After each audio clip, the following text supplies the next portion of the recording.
A string of mass shootings leaving dozens of Americans dead. 20 U.S. senators have reached a bipartisan gun control deal.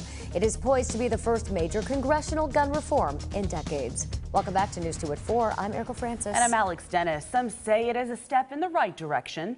Others are pushing for more action on a local level. Chelsea Bimefor spoke with the Metro Nashville councilwoman who's now calling for Governor Lee to hold a special session. She joins us live. Chelsea, what can you tell us? Well, Alex, Courtney Johnston represents District 26 in South Nashville, and she penned an open letter to Governor Bill Lee over the weekend asking lawmakers to come together and talk about gun rights and responsibilities.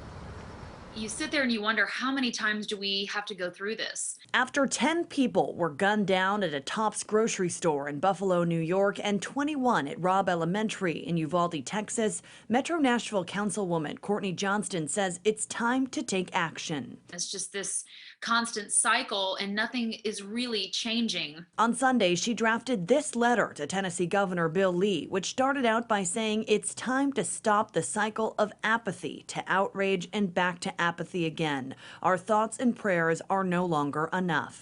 I'm not questioning your Second Amendment. I own a gun for personal safety, but I was alarmed when I went to purchase that gun a long time ago when I was single.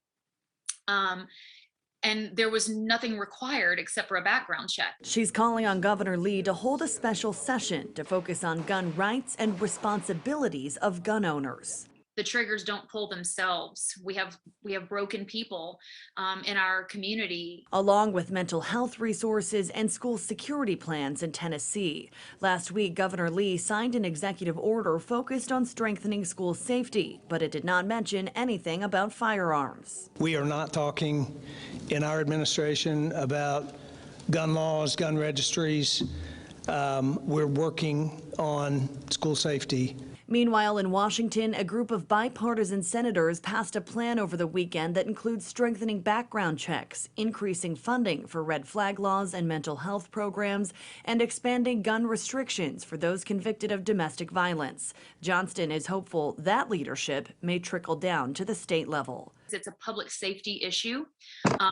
Politics obviously have to be involved, but I think even from Republicans that I've talked to, it's time.